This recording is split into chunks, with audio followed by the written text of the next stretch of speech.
नई बहू का जादुई लहंगा। फोन लगाकर रील बनाते हुए। बिन तेरे सब सजा है, बिन तेरे कहाँ मजा है, यादों में याद पिया की आने लगी, हाय भीगी भीगी रातों में। ये बन गई मेरी रील। अब मैं इसे करूंगी अपलोड और बन जाऊंगी रील क्वीन। और उसके बाद बनाऊंगी पतली कमरिया मोरी हाय हाय, तिरछी नजरिया मोरी हाय हाय। बस ये फालतू की रील बनाकर फोन के आगे मटकती रही हो। 10 तरह के मुंह बनाने आते हैं, लेकिन मजाल है एक कप चाय भी बनानी आती हो, या सीधी सादी रोटी पराठा आता हो। तेरी शक्ल देखकर तो तेरे ससुराल वाले अपना पेट भरेंगे। अरे माँ, क्यों हरदम चालू रहती हो? क्या करना है? खाना बनाने के लिए तो एक नौकरानी आकर भी बना सकती है। शर्म कर ले, 2 दिन में शादी है तेरी और खाना बनाना अभी तक नहीं आता। चल मेरे साथ, तुझे खाना बनाना सिखाऊं। और ये संभाल कर रख अपना लहंगा। हाय माँ, मेरा लहंगा आ गया। ये तो वही लहंगा है जिसको पहनने के लिए मैं कब से बेकरार हूँ। आखिरकार आपने सब्यसाची से ये डिजाइनर लहंगा मेरे लिए मंगवा ही दिया। एक रील इस पर भी बनाऊंगी। अरे ओ नालायक, अभी से मत पहन, इसे खराब हो जाएगा। इतना महंगा है ये लहंगा। माँ, आपने सुना नहीं वो गाना? ये मेरा लहंगा बड़ा है महंगा, इसे हाथ ना लगाना। तभी गुंजा अपनी बेटी के कान पकड़कर रसोई में लाती है और कहती है, चल चुपचाप खाना बना। माँ, मेरे को नहीं सीखना। बताओ तुझे अभी। ये दाल बना और स्वाद अनुसार थोड़ा सा नमक, हल्दी, नमक डाल। तभी मिहिका 1 चम्मच हल्दी और चुटकी भर नमक डालती है और गैस पर रख देती है। माँ, मैंने रख दिया। देख, 2-3 सीटी आते ही गैस बंद कर दियो, दाल बन जाएगी। ठीक है माँ, बस 15 मिनट में तो सीटी आएगी। तब तक क्यों ना मैं अपना लहंगा पहनकर रील बना लूं, ये सही रहेगा। ये कहकर मिहिका अपना लहंगा पहनकर रील बनाकर नाचने लगती है। तू लिया दो मैनू गोल्डन झुमके, मैं कन्ना विच पावा चुम चुम के, मन जावे मैनू शॉपिंग करा दे, मन जावे रोमांटिक पिक्चर दिखा दे, रिक्वेस्टा पाइया वे, चिट्टियां कलाइया वे, ओ बेबी मेरी चिट्टियां कलाइया वे। ऐसा करके वो नाच ही रही थी कि गुंजा उसे आवाज देती है। अरे ओ महारानी, कहाँ मर गई? सारी दाल जला दी। रसोई में तो है नहीं, थिरक रही होगी कहीं ना कहीं। हे भगवान, ये क्या हो गया मुझसे? दाल जला दी मैंने। अब तो माँ मुझे छोड़ेंगी ही नहीं। डर की वजह से वो फुदकती हुई जाती है कि कमरे से बाहर आते वक्त एक कील में उसका लहंगा फट जाता है। ये देखकर कहती है, हे भगवान, मेरा इतना महंगा लहंगा फट गया। माँ तो मुझे जान से मार डालेंगी। शादी भी नहीं हुई कि मेरा शादी पर इतना शौक है, पर सच में मुझे खाना बनाना नहीं आता। किसी काम की नहीं हूँ मैं। मर गई, अब क्या करूँ भगवान बचा लो मुझे। तभी रसोई से गुंजा आकर बहुत डांटती है और लहंगा देखकर और चिल्लाती है, बस इसी की कमी थी। अब 1 रुपया नहीं है मेरे पास तेरे लिए, इसी में शादी करियो तू। पर माँ, मैं वो। गुंजा उसे सुनाकर चली जाती है। तभी मिहिका टेंशन में आकर अपने लहंगे को बाहर ठीक करवाने के लिए जाती है कि एक बूढ़ी अंधी औरत रोड पार कर रही थी। तभी एक कार उसे टक्कर मार के उड़ाने वाली थी कि मिहिका आकर उसे बुढ़िया को बचा लेती है और कहती है, दादी आप बिल्कुल ठीक तो है ना? कहीं लगी तो नहीं? हाँ बेटी, मैं बिल्कुल ठीक हूँ। तूने मुझे बचा लिया। मेरे पास तुझे देने के लिए कुछ भी नहीं है, पर तू ये ले ले, ये तेरे बहुत काम आएगा। पर दादी, इसकी कोई आवश्यकता नहीं, ये तो मेरा फर्ज था। बेटा, मैं तुझे जो भी दे रही हूँ, तुझे उसकी बहुत जरूरत पड़ेगी।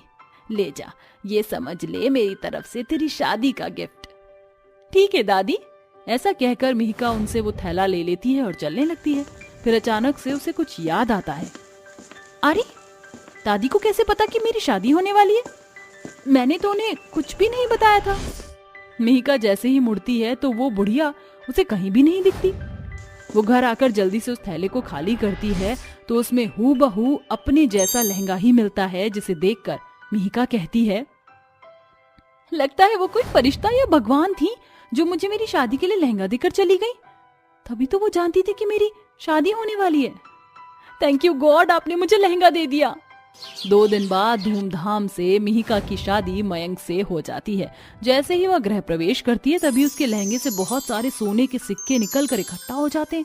ये देखकर उसका ससुराल बेहद दंग रह जाता है। अरे भाभी, ये क्या लहंगे में सोने के सिक्के लटका कर लाई थी क्या, जो गृह प्रवेश करते ही सोने के सिक्के इतने सारे आ गए? नहीं, ऐसा तो कुछ नहीं है। आ जाओ बहू, अंदर आ जाओ। मिहिका जैसे ही एक ही कदम आगे बढ़ाकर आती है तो सोने के सिक्के उछल उछल कर उसके लहंगे से निकलते हैं। ये देखकर मयंक कहता है, अरे मुझे विश्वास नहीं हो रहा है मेका, तुम्हें लहंगे का बहुत शौक था। कहीं तुमने शौक में सोने के सिक्के तो नहीं डलवा दिए, जो इतने सारे सोने के सिक्के निकल रहे हैं? वही तो मैं भी हैरान हूँ। लगता है मेरे घर में मेरी बहू नहीं, साक्षात लक्ष्मी देवी प्रकट हो गई हैं, जिनके एक कदम से ही सोना निकल कर आ रहा है। ये क्या हो रहा है मेरे लहंगे के साथ? कहीं ये उन दादी के दिए हुए लहंगे की वजह से तो नहीं है? कहीं ये जादुई लहंगा तो नहीं है? हाँ, हो सकता है ये जादुई लहंगा हो, तभी तो सोना ही सोना निकल रहा है। देख, हमारी बहू ने तो हमें धनवान ही बना दिया। मेरी बहू से कोई कुछ काम नहीं करवाएगा, बिल्कुल काम नहीं करेगी बहू। तुम सेठानी की तरह रहना यहाँ पर। अरे वाह, मैं तो उस चीज से बच गई जो मुझे बिल्कुल भी नहीं आती। अब मैं खाना बनाने की कोई जरूरत नहीं है। इस जादुई लहंगे ने तो कमाल कर दिया। ठीक है माँ जी। अरे वाह मेरी जान, तुमने तो आते ही दिल जीत लिया, और कोई काम भी नहीं करना पड़ेगा इस घर में। कहा था ना, रानी बनाकर रखूंगा। हाँ, तो वो मैं अपनी वजह से रानी बनकर रहूंगी। तो शादी तो मुझसे हुई है ना? लड़ना बंद करो। मिहिका मयंक के साथ कदम रखकर अपने कमरे में पहुंचती है। उस लहंगे के बदौलत एक कोने में सोने के सिक्के बिखर जाते हैं। अगले दिन लहंगा उतारने के बाद ऐसा कुछ नहीं होता, क्योंकि वो सारा जादुई लहंगे का कमाल था। तभी मिहिका झूले पर लेटकर झूल रही थी। तभी सास उसकी हवा करते हुए कहती है, बहू, तुम्हें कुछ चाहिए हो तो बता दो। जो जूस पियोगी, पास्ता खाओगी, पिज्जा खाओगी, मटर पनीर, जो चाहिए बता दो। माँ जी, आप ये सब मंगवा दीजिए, पूरे दिन मेरा काम चल जाएगा। ठीक है बहू। माँ जी, झाड़ू पोछा करना है क्या? भाभी, जरूरत नहीं है, मैंने सब काम कर दिया। भाभी, मुझे कॉलेज की फीस और ट्रिप के पैसे चाहिए, क्या आप थोड़े से पैसे दे सकती हो? कल जो इतने सारे पैसों की बारिश हुई थी, वो सारे सोने के सिक्के कहाँ हैं? बेटा, उसे तो मैंने सोने के गहने बनवाने के लिए दे दिए। अगला नंबर सुरभि का ही है ना। ठीक है, मैं आपको दे दूंगी पैसे। ऐसा बोलकर मिहिका अपने कमरे में जाकर वो लहंगा पहनती ही है। जैसे ही चलती है तो फिर से सोने के सिक्के निकलते हैं। फिर मिहिका लहंगा उठाकर रख देती है और उन सोने के सिक्कों को सुरभि को दे देती है, जिसके बाद वो ट्रिप पर निकल जाती है। वक्त गुजरता है, सब अच्छा चल रहा था।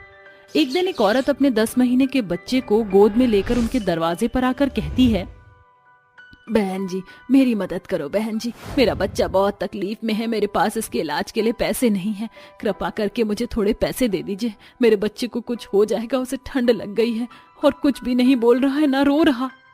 बहू, उसके बच्चे की तो बहुत तबीयत खराब है। मेरा जादुई लहंगा ही इस बच्चे की जान बचा सकता है, आप यहीं रुकिए, मैं अभी आती हूँ पैसे लेकर। ऐसा कहकर मिहिका लहंगे को जैसे ही पहनकर चलती है तो एक तेज रोशनी में उस लहंगे से अब की बार ढेर सारे पैसे निकलते हैं। वो लहंगे को फिर से रख देती है और उन पैसों को उठाकर उस औरत को वो सारे पैसे दे देती है और कहती है, बहन, अगर तुम्हें और पैसे चाहिए हो तो बता देना, मैं तुम्हें और पैसे दे दूंगी। ये लो, सारे पैसे रख लो और अपने बच्चे की तबीयत को ठीक करा लो। आपका बहुत बहुत शुक्रिया, आप नहीं होती तो मेरे बच्चे के इलाज के लिए मुझे पैसे नहीं मिलते, मैं हॉस्पिटल लेकर जाती हूँ, शुक्रिया। ये कहकर औरत अपने बच्चे को फौरन हॉस्पिटल लेकर जाती है। डॉक्टर उसके बच्चे का इलाज करके उसके बच्चे को बचा लेते हैं। 2 दिन बाद माया फिर से अपने हंसते खेलते बच्चे के साथ मिहिका के ससुराल आती है और उसका शुक्रिया अदा करती है। इस तरह मिहिका का जादुई लहंगा बुरे वक्त में सबके काम आता था और उस जादुई लहंगे का राज सिर्फ मिहिका तक ही रहता है। साथ ही वो ठाट बाट से ससुराल में रहती थी। अनाथ बहनों का जादुई लहंगा झरना। 8 साल की अंकिता कंधे पर बस्ता लटकाए रोते हुए घर लौटकर आती है। उसकी आंखों में ठहरे हुए आंसू देखकर झिलमिल अपनी सिलाई मशीन रोकते हुए बोलती है, अंकिता, मेरी प्यारी बहन, तुम रो क्यों रही हो और इतनी जल्दी स्कूल से घर क्यों चली आई? दीदी, मास्टर जी ने मुझे धक्के मारकर कक्षा से बाहर निकाल दिया क्योंकि स्कूल की फीस नहीं भरी गई। दीदी, क्या गरीब बच्चों को बड़े स्कूल में पढ़ने की इजाजत नहीं है? क्या अब मैं कभी स्कूल नहीं जा पाऊंगी? अपनी छोटी बहन की ऐसी बातें सुनकर झिलमिल की हिम्मत तिनकों की तरह टूटकर बिखर जाती है। तभी वो खुद को संभालते हुए बोलती है। अंकिता मत रो मेरी बहन, तुम स्कूल जरूर जाओगी। मैं ग्राहकों के घर जा रही हूँ पैसे मांगने, ठीक है? ये कहकर झिलमिल शर्मिला के घर आती है। शर्मिला मौसी, मुझे कुछ पैसे की मदद चाहिए। मेरी छोटी बहन के स्कूल की फीस भरनी है। मुझ गरीब अनाथ बहन की मदद कीजिए, आपकी बड़ी मेहरबानी होगी।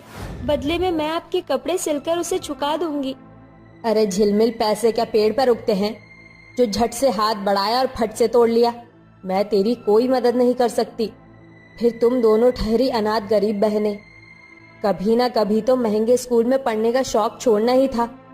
मेरी मान तो अपनी बहन को गांव के सरकारी स्कूल में दाखिला दिला दे। जय राम जी की। स्वार्थी शर्मिला झिलमिल को गरीबी की गुत्थी में उलझाकर अपने हाथ खड़े कर देती है। झिलमिल दुखी होकर गांव से कुछ दूरी पर बसे झरने के पास आकर बैठ जाती है और आंसू बहाते हुए बोलती है। ये झरना कितनी शांति के साथ बह रहा है। ये अपनी मीठी पानी से पंछी पखेरू की मदद करता है। दुनिया के इंसानों को इस झरने से सीखने की जरूरत है, क्योंकि वो दुख देखते ही अपना पल्ला झाड़ लेते हैं। जानते हो झरने, जब भी मुझ गरीब दर्जी के जिंदगी का दुख उफनते हुए उथल पुथल मचाने लगता है, तुम्हें यूं बहता देखकर मुझ अनाथ बहन को हियाब होता है। झिलमिल काफी देर तक झरने से बात करने के बाद शाम ढलते ही घर चली आती है। 2 दिन बाद स्कूल से अंकिता का नाम कट जाता है, जिसके बाद झिलमिल अपनी बहन को गांव के खैराती स्कूल में दाखिला दिलाते हुए बोलती है। अंकिता, अपनी दीदी को माफ कर देना। तुम्हारी गरीब दर्जी दीदी के पास इतने पैसे नहीं जो वो तुम्हें बड़े स्कूल में पढ़ाए। अब से तुम्हें यही दिल लगाकर पढ़ना होगा। आप रो मत दीदी। माँ बाबूजी के भगवान के पास चले जाने के बाद आप अकेले ही मेरा पेट भरती हो। मेरे लिए यही बहुत है। दोनों बहनें अपने अपने हिस्से की कटनी को काटती है। समय बीतता जाता है। जहां एक और अंकिता रात को गरीबी मिटाने के लिए आंखें गड़ाए रात के अंधेरे में घंटों पढ़ाई करती थी, वहीं बड़ी दर्जी बहन दिन भर दोहरी मेहनत करती। देखते ही देखते 12 साल बीत गए। दोनों बहनें बड़ी हो गई। एक शाम जब दोनों बहनें बाजार जा रही होती हैं, तभी गांव की 2 औरतें शर्मिला और रमीला अनाथ बहनों पर ताना कसते हुए कहती हैं। देख रही हो रमीला, आज फिर दोनों बहनें शाम ढलने के बाद बाजार जा रही हैं। अरे ननाद बहनों का भला क्या भरोसा शर्मिला, बाजार जा रही है कि अंधेरे का फायदा उठाकर मुंह काला करने जा रही है।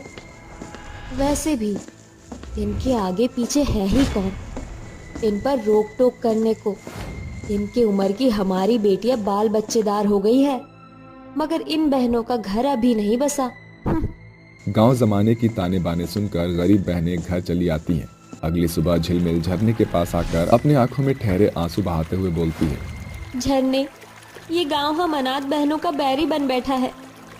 इससे पहले कि मेरी छोटी बहन पर कोई कीचड़ छिटके, मैं उसकी शादी कर दूंगी। झिलमिल अंकिता की शादी के लिए रिश्ते तलाशने लगती है, जो रामलाल के बेटे से तय होती है। देखो बेटी, जो कि तुम लड़की की बड़ी बहन हो, तो सुनो, मेरा इकलौता बेटा है, तो जाहिर सी बात है कि दहेज तो चाहिए ही होगा, है ना? 2 लाख रुपए कैश, 1 तोले का चैन, अंगूठी और बारातियों का स्वागत सत्कार कर देना। बाकी साथ सामान तो तुम दोगी ही, हैं? दहेज की बड़ी रकम सुनकर झिलमिल के पांव पीछे होने लगते हैं। तभी उसकी आंखों के आगे गांव गढ़ के तानों बानों की छवि उभर आती है और वो रामलाल की सारी शर्त स्वीकार कर लेती है। शादी में कुछ ही दिन बचे हुए हैं, इसीलिए मैं शादी की तैयारी लहंगा सिलकर शुरू करूंगी। झिलमिल सिलाई मशीन पर लहंगे सिल ही रही थी कि बरसों पुराने सिलाई मशीन ने उसका साथ छोड़ दिया। गरीबी में झुंझलाई हुई झिलमिल के मन को घनघोर चिंता घेर लेते हैं, जिसे लिए वो झरने के पास आती है। जानते हो झरने, आज मुझ गरीब का सालों से साथ चल रहा सहारा भी छिन गया। मेरी बहन अब क्या पहनेगी? मैं इस गरीबी से उबता गई हूँ। मैं जीना नहीं चाहती, मुझे खुद में संभालो। जैसे ही झिलमिल झरने की ओर बढ़ती है, उसे झरने के बहाव में कई सारी लहरें बाहर आते दिखते हैं, जिसके साथ एक खूबसूरत परी पानी से निकलकर कहती है। झिलमिल, तुम एक लहंगे के लिए लाखों का जीवन खत्म करने वाली हो। ये लो, ये 3 जादुई लहंगे हैं।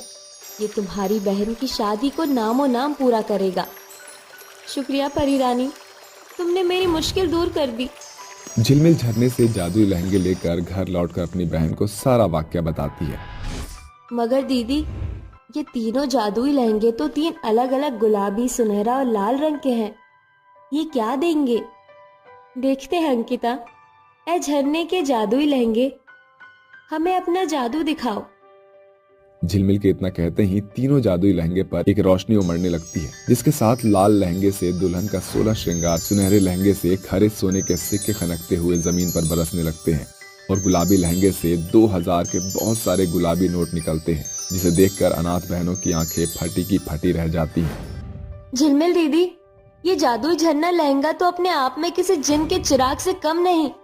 हाँ अंकिता, अब तुम्हारी बड़ी बहन तुम्हारा ऐसा विवाह करेगी कि पूरा गांव गढ़ देखता रह जाएगा। नहीं दीदी, आप मुझसे बड़ी हैं। इस चौखट पर पहली बारात आपकी आएगी। नहीं अंकिता, अब हम दोनों बहनों की बारात एक साथ आएगी। जादुई झरने लहंगे से मिले सोने को बेचकर बदले में मिले पैसों से दोनों बहनें अपने गरीब घर को तोड़कर बड़ा घर बनवाती हैं, जिसके बाद झिलमिल अपनी शादी का पहला कार्ड लेकर झरने के पास आती है। शुक्रिया झरने, हम अनाथ बहनों के सुकड़े सफर में जमाने ने सिर्फ हमें जख्म दिए, मगर तुमने हमें जो जादुई लहंगे दिए उससे हमारा घर बसने जा रहा है। झरने से अपनी खुशियां बांटकर झिलमिल घर आती है। झिलमिल दीदी, झरने के जादुई लहंगे के दिए पैसे तो हमने घर बनाने में झोंक दिए। अब शादी की साजबाज के लिए हमें और पैसे चाहिए। ऐ हमारे झरने के जादुई लहंगे, हमारी मदद करो। झिलमिल के ऐसा बोलते ही एक सुनहरी रोशनी के साथ जादुई लहंगे हवा में लहराते हुए एक बार फिर अपने अंदर से पैसे, सोना और श्रृंगार का सामान निकालते हैं, जिसे दोनों बहनें पूरे गांव को सजाती है। चारों ओर गाने और बाजे के साथ शहनाइयों की गूंज मधुर तान छोड़ रही होती थी। वहीं हलवाइयों के हाथों से बनाए जा रहे पकवानों की खुशबू शादी के सुनहरे बेले पर घुल मिल रही थी। जिसके बाद झिलमिल सुनहरा लहंगा तो वहीं अंकिता लाल लहंगा पहनकर सर से पांव तक 16 श्रृंगार में सज धज कर एक दूसरे की बड़ाई करते हुए कहती हैं, दीदी, इस जादुई सुनहरे लहंगे से आप कितनी सुंदर लग रही हैं। आपकी खूबसूरती जैसे खिल उठी है। अरे अरे, मुझसे सुंदर तो तू लग रही है मेरी छोटी बहन। इस लाल लहंगे में तेरी सुंदरता एकदम भोर के तारे और शारोन के गुलाब जैसे जाग उठी है। अनाथ बहनों की शादी के उस रात उनके झरने से निकले जादुई लहंगे की चमचमाहट चारों ओर चांदनी के जैसे छिटकी हुई थी। सभी की नजरें उनकी जादुई लहंगे की टिमटिमाहट पर ऐसी टिकी थी कि हटने का नाम ही नहीं ले रही थी। जिसके बाद कल की गरीब अनाथ बहनें आज अपनी गृहस्थी में खुशी से जिंदगी बिता रही थी, मगर आज भी झरने और उसके जादुई लहंगे का उपकार उनके जहन में जिंदा है। आज भी वो अक्सर गरीब लड़कियों को झरने से शादी का जादुई लहंगा भेंट में देकर उनके दामन को खुशियों से भरते हुए दिखाई देती हैं। मायके से अच्छा ससुराल। पायल अपने चाचा चाची के साथ धौलपुर गांव में रहती थी। पायल की चाची चांदनी बेहद ही कामचोर और कसाई किस्म की औरत थी। वह खुद से कभी एक गिलास पानी भी नहीं पीती थी। पायल, ओ पायल, कहाँ मर गई कामचोर। पायल भागकर अपनी चाची के पास आती है। चाची, आपने बुलाया? हाँ हाँ, जाकर जल्दी से मेरे लिए मलाई मार के अदरक इलायची की कड़क चाय बना कर ला, साथ में प्याज पालक के पकौड़े भी। चांदनी की फरमाइश के पायल रसोई में आकर चाय पकौड़े बनाने में जुट जाती है कि कुछ ही देर में चांदनी जोर जोर से चिल्लाने लगती है। अरे ओ नासपीटी निखट्टू, जल्दी कर, मेरे पेट में चूहे हाथी घोड़े सब रेस लगाए बैठे हैं। लाई चाची, बस 5 मिनट। पायल इस बात से बिल्कुल बेखबर नहीं थी कि उसकी चाची चांदनी को खाने पीने में देरी बिल्कुल हजम नहीं होती, इसलिए वह जल्दी जल्दी चाय पकौड़े लेकर हॉल में आती है। तभी चांदनी उस पर बरसते हुए कहती है, 1 कप चाय और चंद पकौड़े तलने में तुझे इतनी देर लग गई? इतनी देर में तो मैं पूरी पकवानों से भंडार भर दूं। ऐसे ही हाल रहा तो ससुराल वाले एक दिन ही धक्के मार कर निकाल देंगे बाहर। अरे अब मेरे सर पर खड़ी क्या है, जा जाके रात के खाने की तैयारी कर। हाँ। पायल आंसुओं से भरी पल के लिए रसोई घर का रुख करती है और खुद से बातें करते हुए कहती है, माँ पापा, आखिर आप दोनों अपनी बेटी को इस अनजान दुनिया में क्यों छोड़ गए? चाहे कितनी भी कोशिश करो, चाची कभी मुझसे मीठे मुंह बात नहीं करती। हर दिन मेरे किए कामों में नुक्स निकालकर ताने मारती हैं। रात होने पर जब रामलाल घर लौटता है तो पायल चांदनी और उसे खाना परोसती है और जैसे ही खुद भी खाने की थाली पर बैठने के लिए कुर्सी खींचती है तभी चांदनी उसे झड़पते हुए कहती है, अरे ओ महारानी, ये कुर्सी क्यों खींच रही है? वो चाची मैंने सुबह से कुछ खाया नहीं, सारा दिन कामों में निकल गया, अब भूख बर्दाश्त नहीं हो रही है, इसलिए मैं भी खाने की थाली लगा रही हूँ। बाद में अकेले खाने से बेहतर है कि आप दोनों के साथ बैठकर खा लूं। चुपचाप खड़ी रहे, बड़ी आई हमारे साथ खाने वाली। हमारी थाली में जो खाना बचेगा वो क्या तेरा बाप खाएगा? हाँ चाची, रोज तो मैं आप दोनों का बचा खुचा जूठा नहीं खाती हूँ, क्या बिगड़ जाएगा जो एक दिन मैं अलग से खा लूंगी तो? पायल को ऐसा बोलता उसका चाचा रामलाल उसकी आवाज को दबाते हुए कहता है, चुप कर बेगे औरत, आजकल तेरी जुबान बहुत चलने लगी है। अरे शुक्र मना हमारा जो भैया के मरने के बाद मैंने तुझे पनाह दी, वरना भिखारियों की तरह दर दर भटकती हुई भीख मांग रही होती। रामलाल के कड़वे शब्द पायल के सीने में फांस की तरह चुभ रहे थे, जिसके बाद वह रोती बिलखती हुई कमरे में चली जाती है। दिन बीतते हैं। एक रोज रामलाल चांदनी से कहता है, अरे सुनती हो भाग्यवान, बड़ी उम्दा खबर लाया हूँ। अरे तो बताओ भी, बात क्या है? पायल के लिए एक बड़ा अच्छा रिश्ता हाथ लगा है, एक पैसे की मांग नहीं है उनकी। इसे हमारे 2 फायदे हैं, इसके ब्याह की जिम्मेदारी से पीछा छूटेगा और भाई साहब के इस प्रॉपर्टी पर भी हमारी पूरी दावेदारी जम जाएगी। अपने स्वार्थ को साधते हुए रामलाल और चांदनी पायल की शादी एक बड़े परिवार में कर देते हैं, मगर बहू बनी पायल के मन में बार बार ससुराल वालों की चिंता उमड़ घुमड़ रही थी। पता नहीं मेरे ससुराल वाले मेरे साथ कैसा बर्ताव करेंगे। जब मेरे खुद के सगे चाचा चाची मेरे ना हो सके तो ससुराल तो शासन का दूजा नाम है। पायल अभी ऐसा सोच ही रही होती है कि उसकी सास सीता कहती है, अरे बहू रानी, कहाँ खो गई? भीतर आओ, मैं तुम्हें सबसे मिलवाती हूँ। ये है तुम्हारे ससुर, ये जेठानी ज्योति, ये निम्मी तुम्हारी ननद और मैं तुम्हारी सास। पायल को अंदर ही अंदर ससुराल वालों का खौफ खाए जा रहा था। उसके चेहरे पर उभरी हुई झिझक देखकर उसकी जेठानी ज्योति कहती है, पायल तुम थक गई होगी, जाओ जाकर आराम करो। पायल अपने कमरे में आकर गहरी नींद में गुम हो जाती है और अगली सुबह 10 बजे उसकी आंख खुलते ही उसकी निगाह घड़ी की ओर घूम जाती है। शादी के पहले दिन मैं इतनी देर से उठ रही हूँ, पता नहीं मेरी सास ननद और जेठानी मुझे कितना सुनाएंगी। इसी डर के साथ बेचारी बड़ी झुंझुलाहट के साथ नहा धोकर रसोई में आती है, जहाँ ज्योति कहती है, अरे पायल तुम यहाँ? मैं तो तुम्हारे कमरे में ही चाय ला रही थी। जेठानी जी, मैं जानती हूँ आप मुझसे नाराज हैं, मुझे माफ कर दीजिए, मुझे इतनी देर से नहीं जागना चाहिए था, पता नहीं कैसे मैं इतनी देर तक सोती रह गई। पायल की आंखों में उभरी उथल पुथल और बड़ी बेचैनी को देखकर ज्योति उसे सहलाते हुए सुलझा सा जवाब देती है, अरे पायल इतना परेशान क्यों हो रही हो? देखो सारा काम खत्म हो चुका और मुझे जेठानी जी नहीं जीजी कहकर बुलाना, मुझे बहुत अच्छा लगेगा। ये लो, ये चाय पापा जी को दे आओ। पायल सर पर पल्ला किए अपने ससुर को चाय देते हुए धीमी आवाज में कहती है, ये लीजिए ससुर जी चाय। ये क्या पायल बहू, आज के जमाने में ये पल्लू, शायद तुम्हें पता नहीं कि हमारे ससुराल वाले पर्दा प्रथा को प्रोत्साहित नहीं करते। मगर ससुर जी, मैं तो इस घर की बहू हूँ। बहू?